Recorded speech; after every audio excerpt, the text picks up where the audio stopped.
আমি এখন আছি শ্রীলঙ্কা ইন্টারন্যাশনাল এয়ারপোর্টে।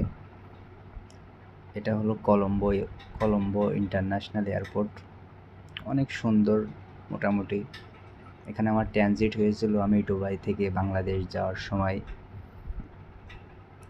শ্রীলঙ্কা ট্রানজিট হয়েছিল, শ্রীলঙ্কা থেকে Dhaka. Dubai to Colombo Sri Lanka international airport, ওখান থেকে ঢাকা। ফ্লাইট একটু ঢিলের কারণে এয়ারপোর্টটা একটু ঘুরে বেড়াচ্ছি হালকা। এয়ারপোর্টের মধ্যে অনেক সুন্দর সুন্দর শোরুম আছে, অনেক কিছু আছে দেখার মতন। অনেক সুন্দর একটা এয়ারপোর্ট। অনেক এনজয় করলাম, অনেক ঘুরলাম, অনেক ভালো লাগলো। এই যে শ্রীলঙ্কা এয়ারপোর্ট আপনারা দেখতে পাচ্ছেন।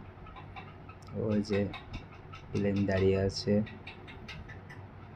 অনেক সুন্দর একটা পরিবেশ, অনেক সুন্দর। এই যে